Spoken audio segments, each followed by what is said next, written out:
नमस्कार विद्यार्थी मित्रों, गुड मॉर्निंग, सुप्रभात।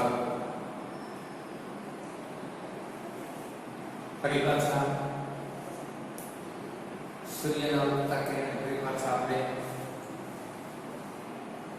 જાગૃત થાય અને જે વ્યવસાય સાથે આપણે સંકળાયેલા છીએ શિક્ષણ જગતની અંદર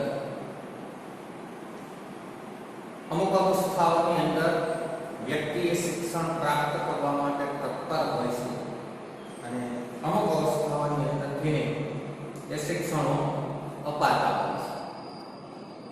અમારા માટેનું કાર્ય આપવાનું છે અને તમારા માટેનું કાર્ય શિક્ષણને પ્રાપ્ત કરવાનું છે. તો બંનેની જે પ્રક્રિયા જે છે, આદાન પ્રદાનની જે પ્રક્રિયા જે છે એ પ્રક્રિયા એ સાકળ કાયમ માટે રહે. વિદ્યાર્થી અને શિક્ષક પ્રત્યેનો જે લગાવ છે એ કાયમ રહે. સામાન્ય રીતે આપણે જે વાત કરીએ છીએ ધોરણ 12 વિષય ગુજરાતીની અંદર પ્રકરણ 16 શૈલી પંકજમ. ફરી પાછા એક વખત એના ઉપર આપણે નજર કરી લઈએ કે એના લેખક જે છે એ પ્રફુલ્લ નંદશંકર દવે સાહિત્ય પ્રકાર નવલિકા क्या संग्रहમાંથી લેવામાં આવ્યું તો કે આંગતોત. આ સંગ્રહ છે, સંગ્રહમાંથી એક અંશ લેવામાં. ઉપનામ ઈવારે સરસ મજાની જે નવલિકા જીવન હંમેશા માટે દરેક વ્યક્તિને અગાઉથી સાવચેત માણસને કરી દે છે. હવે આવી સ્થિતિની અંદર માણસે શું કરવું જોઈએ, શું ના કરવું જોઈએ એ વિચાર મહત્વનો છે. આપણા જીવનની અંદર આપણે જે પાઠ ભણીએ છીએ એની અંદર લેખક જીવન સાથીની પસંદગી કરવા માટે ગાંધીગ્રામ સંસ્થાની અંદર પોતે આવે છે. એ વ્યક્તિ સાથેની જે મુલાકાત પોતે જે કરતા હોય એમાં છેલ્લે આપણે ચિત્રકાર વિશેની વાત કરી ગયા. તો વિદ્યાર્થી મિત્રો, તમે તમારી ટેક્સ્ટ ખોલી રાખ્યું, એ ટેક્સ્ટની અંદર ધ્યાન આપ્યું. છેલ્લે આપણે વાત કરી હતી કે ભરતનાટ્યમ નો અભ્યાસ શૈલી પંકજે કર્યો હતો અને સંસ્થા માટે પૈસા એકત્ર કરવા માટે થઈ અને નાટ્ય નર્તનનો જે કાર્યક્રમ જે છે તે કાર્યક્રમ શૈલી પંકજમ અપનાવે છે.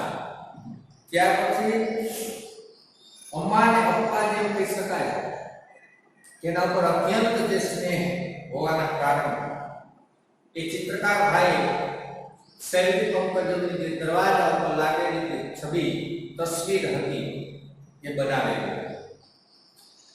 અમે એક મોટા હોલમાં બેસીએ, એક હૃદયગમ દ્રશ્ય જોવા મળ્યું. નાના નાના ભૂલકાઓ નૃત્યના જુદા જુદા પોઝમાં પોતપોતાની પ્રેક્ટિસ કરી રહ્યા હતા.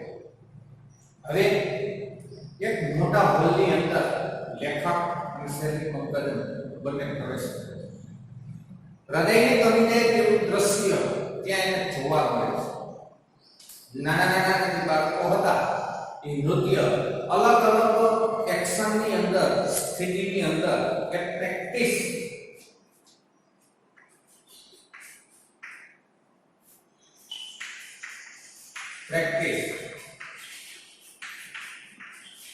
અભ્યાસ એ પોતે અભ્યાસ કરતા હતા બાળકો. અને અમને જોઈને ત્યાંની આઘેર પાઈએ તબલજી પાસે થાપ મરાવ્યો ને બધા બાળકો શિસ્તબદ્ધ પોતપોતાની મુકરર જગ્યાએ જઈ અમુક પોઝમાં સ્થિર થઈ ગઈ. બાય તોડા બોલવા માંડી ને એક મનોહર હલનચલનની ભાર બંધાવા. હવે એમને જોઈ લેખક અને શૈલી પંકજને જોઈ આઘે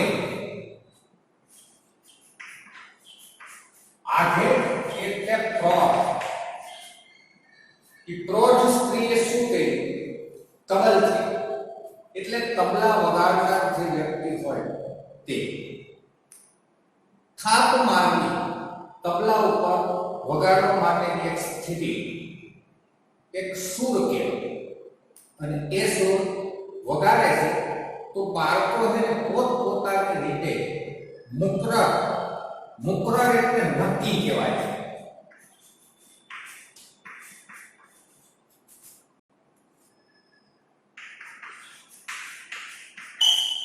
મુકરર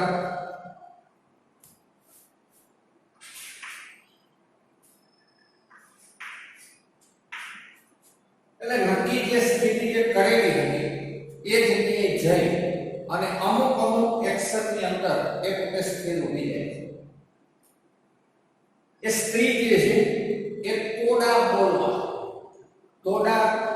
તોડી જે કહી શકાય. તોડા એટલે એક પ્રકારનો રાગ જેને તોડી કહેવાય. તોડી રાગ તરીકે ઓળખાય. અને એ રાગની અંદર મનને ગમીને તેવો હલનચલન ત્યાં બંધાવા. મારા મનમાં એ ઘરની કલ્પના ઉઠવા લાગી. સ્વચ્છ સુંદર જ નહીં પણ સંસ્કારી અને કલાત્મક ગૃહની પંકજનું વર્તન એટલું સુશીલ હતું કે મારી બધી શંકાઓ એને દૂર કરી દે. હવે કલ્પના જે ઘર વિશેની જે કરતા એ સ્વચ્છ નિર્મલ જેવું કહી શકાય, સુંદર, અત્યંત સુંદર, સંસ્કારી. આખાઓના જે અનાથ આશ્રમના જે બાળકો જે છે બાળકોની અંદર એ સંસ્કારો જે એની અંદર સિંચન થતું હતું. એક કલાત્મક તો કહી શકાય. આ ઘર જે કળાઓથી જેમ કહી શકાય ભરાય. અને પંકજનું જે વર્તન જે હતું એ સુશીલ અને એ સુંદર છે. અને એ પ્રત્યેની જે શંકાઓ જે બધી હતી એ શંકાઓ દૂર થઈ ગઈ લેખકના મનમાં. ત્યાંથી નીકળી અમે સીધા ડેસ્ટિની હોમમાં આવ્યા. દરવાજામાં પ્રવેશ કરતા એ બોલી, અમને સૌને આ સંસ્થાનું બહુ જ ગૌરવ છે. અમે એને કલ્પિરૂપી સંસ્થા માનીએ છીએ. આ બાળકોમાંથી એક જૂથ પંકજમ બાજુ ખસી આવે અને એને લગભગ મારાથી દૂર ઘસી ગઈ.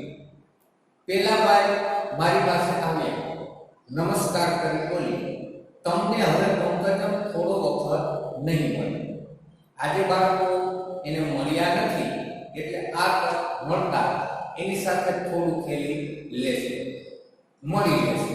ચાલો હું તમને આ સંસ્થાનો પરિચય કરાવી દઈશ. હવે શૈલી પંકજમને ત્યાંથી નીકળે છે બંને. આ ડેસ્ટિની હોમ નિરાધાર બાળકોના આશ્રમ, નિરાધાર બાળકોના આશ્રમમાં એ દરવાજાની અંદર એને પ્રવેશ કર્યો. પ્રવેશ કરતાની સાથે સંસ્થા એના પ્રત્યે કહે કે બધાને છે ને અમને આ સંસ્થા પ્રત્યે ગૌરવ છે. અમે એને કલ્કી રૂપ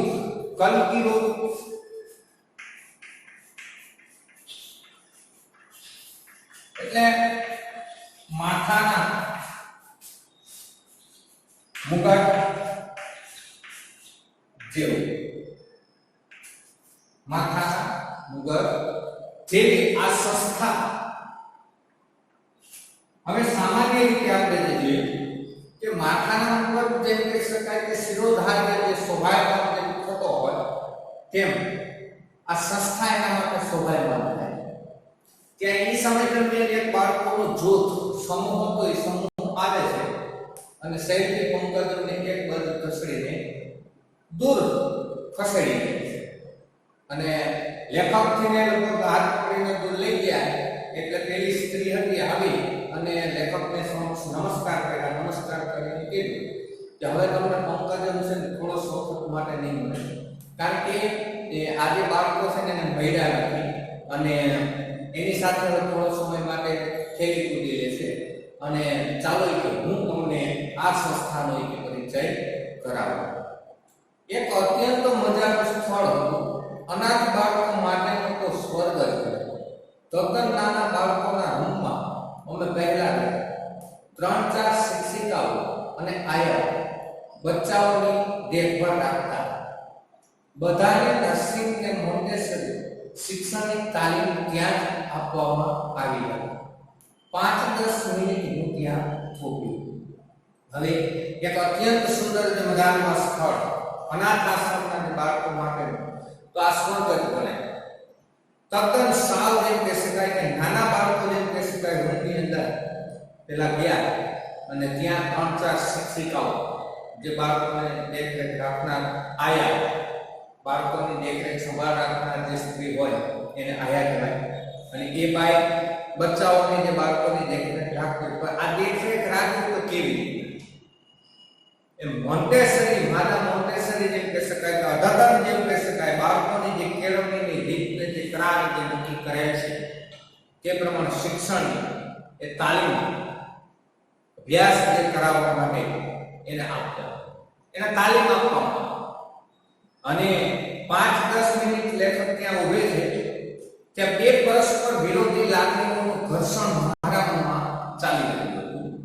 સ્વચ્છ ને પ્રેમાળ વાતાવરણમાં ઉગી રહેલા ફૂલો મને ખુશ કરી રહ્યા હતા. બીજી બાજુ એ એમના નિકટના સંબંધીઓથી ત્યાં જોયેલા હતા. એ જાણી હું અત્યંત વેદના ને દુઃખ અનુભવી રહ્યો. હવે બે પરસ્પર વિરોધી લાગણી આપણા હૃદયની અંદર 5-10 મિનિટ લેખક ત્યાં ઉભે છે એટલે એના હૃદયની અંદર એક પ્રકારની ઉર્મિલો જાગૃત થાય છે, એનું ઘર્ષણ થાય છે. એટલે મનમાં જે ચાલતું હતું એ સ્વચ્છ નહીં કહી શકાય, પ્રેમાળ જ હતું. એ વાતાવરણની અંદર જે ઉગેલા જે ફૂલ હોય અને માણસના મનને આકર્ષિત કરી દે અને એક બાજુથી વિરોધાભાસ થતો હોય એવી સ્થિતિ લેખકની થઈ. એક બાજુથી એના હૃદયની અંદર એના પ્રત્યે આકર્ષણ થયું. હવે જે ફિલિંગ જે થાય છે તો બીજી બાજુ નજીકના જે સંબંધીઓ જે જોડાયેલા આપણા જીવનમાં સમાજના અસંખ્ય જે સંબંધોથી આપણે જોડાયેલા, એમાં અનાથ આશ્રમના બાળકો જે છે એની સાથે સંબંધમાં કોઈ જોડાયેલું ન હોય. મામા માસી ભાઈબા આ બધા સંબંધોથી આપણે જે જોડાયેલા તો એ વસ્તુ એની અંદર જોવા મળે. એટલી વેદના જે છે એ દુઃખને પોતે અનુભવ કરે છે. એક જાગો આનંદી બાળક ઘૂંટણિયા ભરતો મારી પાસે આવ્યો. મેં એને ઉચકી, એ ખિલખિલાટ હસી પડી. એને નીચે મૂકીને અમે જવા માંગ્યું ત્યારે એ ઊંચે સાથે રડવા માંડ્યો. મારો અંતર દ્રવ્યું. અત્યંત ચોખ્ખી વ્યવસ્થિત બાળકોની શારીરિક અને માનસિક પ્રગતિ માટે બધી સામગ્રીથી સજ્જ એ રૂમ મારા ચિત્તમાં સદાય માટે મઢાય. હવે આનંદિત જે બાળક, એમાં આનંદિત એક બાળક હતું ઘૂંટણિયા ભરતો, એટલે ઘૂંટણ ઉપર ચાલતું જે બાળક હતું એ પાસે દોડી જાય છે. અચાનક એને છે ને લેખક એનું ઉપાય તેડી અને ખિલખિલા આનંદથી હસવા માંડ્યા. એટલે નીચે મૂકી અને જવા તૈયાર થયા તો વધારે મોટા અવાજે એ બાળક રડતું. એટલે લેખકનું અંતર દ્રવ્યું.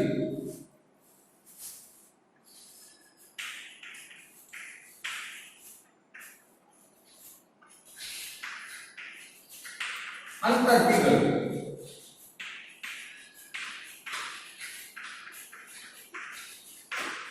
હૃદય પીગળવું કહે છે. લેખકનું હૃદય પીગળી જાય છે.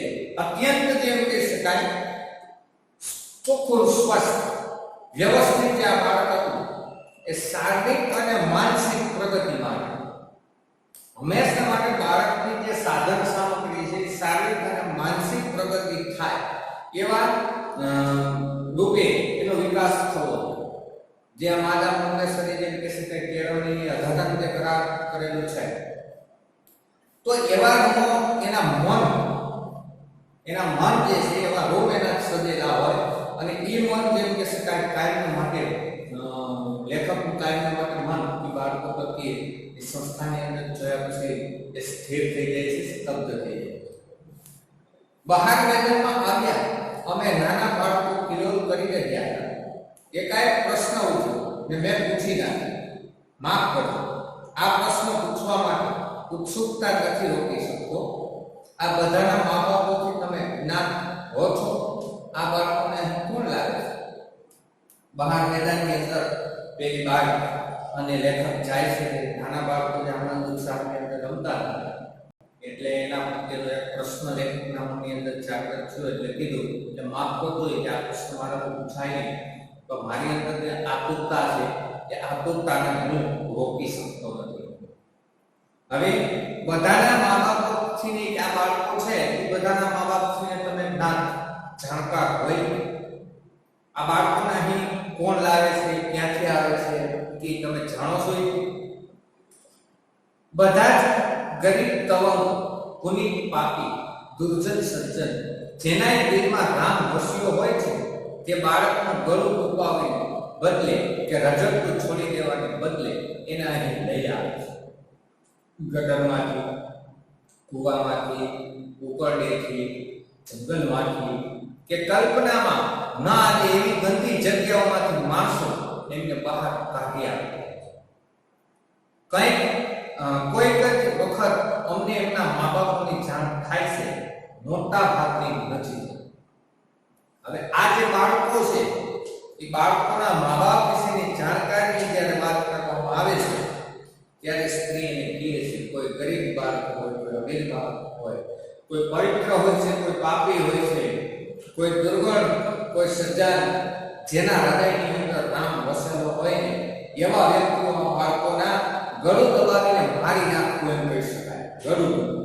ગળું દબાવીને મારી નાખતા હોય એની જગ્યાએ કોઈ આ રખડતું હોય, રઝળતું હોય અને એવા બાળકોને છોડી દેવામાં આવેલા હોય, એવા બાળકો પણ આની અંદર છે.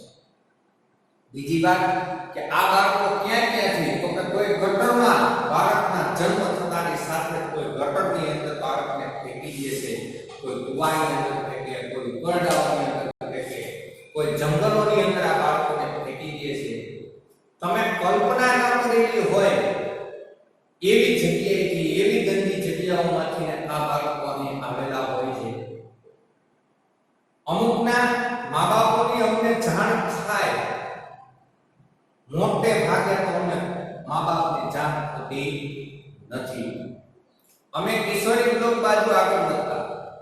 હવે કિશોરી બ્લોક છે તે બાજુ લેખક અને ભાઈ જતા હતા.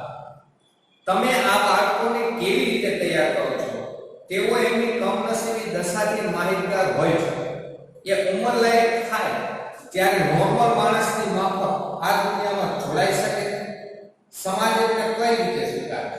તમારો અનુભવ શું કહે છે? લેખકે બાઈને પ્રશ્ન કર્યો કે બાળકોને તમે કેવી રીતના તૈયાર કરો છો નાના લઈને મોટે સુધી? તેઓ એની કમનસીબી જેમ કહી શકાય.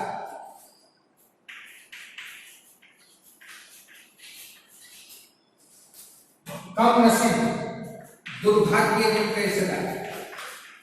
તો માણસનું દુર્ભાગ્ય હોય અને એ દુર્ભાગ્યના કારણે એનાથી તમે માહિતગાર છો અને ઉંમર લાયક થાય ત્યારે નોર્મલ એટલે સામાન્ય કહેવાય. અને સામાન્ય માણસની જેમ આ દુનિયાની અંદર કઈ રીતે જોડાય છે, સમાજની સાથે કઈ રીતે એ રહી શકે, સમાજને કેવી રીતના સ્વીકાર કરે છે કે આ બાળકો. તમારો અત્યાર સુધીનો જે અનુભવ છે એ અનુભવમાં તમારું શું કહેવાનું? તો વિદ્યાર્થી મિત્રો, થોડો સમય માટે આ શબ્દો, આ લેખકનું નામ તમે વાંચો. ફરી પાછા આગળ વધો.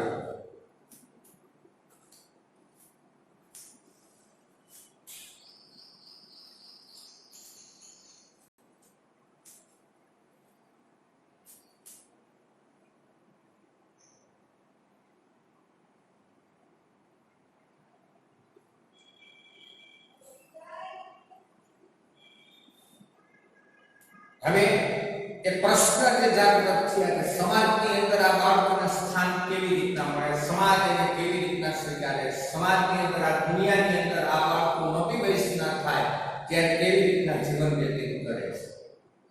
ત્યારે એવા સમય આ બાળકોને સર્વ રીતે તૈયાર કરવામાં અમે અમારાથી બને એટલું બધું કરીએ છીએ. એમની બુદ્ધિ ને બીજી શક્તિઓને લક્ષ્યમાં લઈ એને લાયક તાલીમ આપવા અમે પૂરો પ્રયત્ન કરીએ છીએ.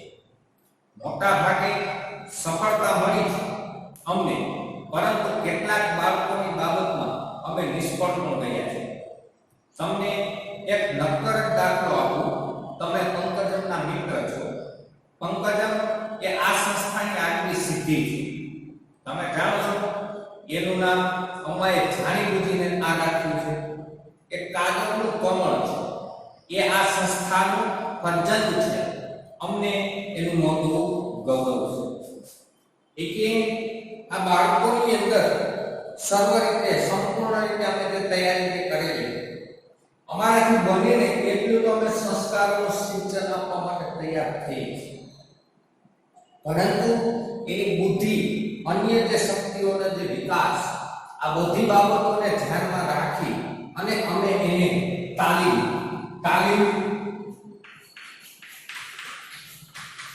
એટલે કેળવણી, એને કેળવણી આપવાનો અમે પૂરેપૂરો પ્રયત્ન કર્યો. મોટે ભાગે કે અમને સફળતા મળે છે અને નથી પણ મળતી. અમુક બાળકોની અંદર અમે નિષ્ફળ પણ ગયા છે, કારણ કે ક્ષમતાને આધારે જ્યાં સુધીનો વિકાસ ન થાય ત્યાં સુધી નકામ. તમને હકીકત અને વાસ્તવિક રીતે એક દાખલો આપો કે તમે પંકજમના એક મિત્ર છો, શૈલી પંકજમ. પંકજમ આ સંસ્થાની આગવી સિદ્ધિ છે, કારણ કે સિદ્ધિનો જ અપાવનાર કોઈ હોય ત્યાં પંકજ. એનું નામ અપાય ને અમારે જાણી બુજીને એમને કથાય પંકજ. કારણ કે પંકજમ એટલે કાદમનું કમળ છે. આ કાદમમાં ખીલેલું આ કમળ છે ને આ સંસ્થાનું ફરજંદ જે કહી શકાય. ફરજંદ એટલે સંતાન, કે આ સંસ્થાનું એક આ સંતાન અને મોટું ગૌરવ કોઈ હોય તો શૈલી પંકજમ છે. મારી છાતીમાં ભયંકર કડાકો થયો. આ સૌમ્ય અને શાંત છોકરીની જોડ શોધવી મુશ્કેલ છે. ભણવામાં એ ફર્સ્ટ ક્લાસ ફર્સ્ટ રહી છે. એટલું જ નહીં, બીજા ક્ષેત્રોમાં પણ એ મોખરે રહે છે. શું લેખન, શું નર્તન, શું વકૃત્વ. હવે આ સૌમ્ય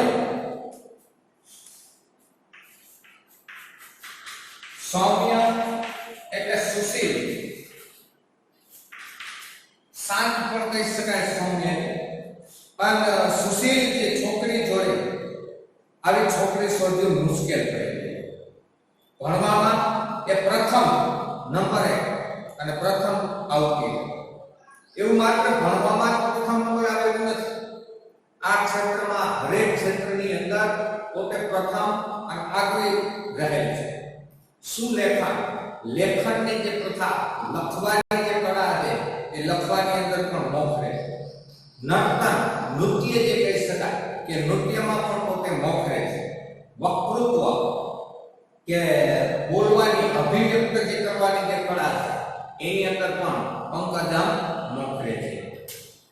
તો વિદ્યાર્થી મિત્રો, આપણે આ પાઠનો ભાગ અહીં સુધી રાખશું. ફરી પાછા લેક્ચરની અંદર મળશું. ચલાવેલું છે કે બધું વ્યવસ્થિત વાંચન કરું. અસ્તુ. જય હિન્દ.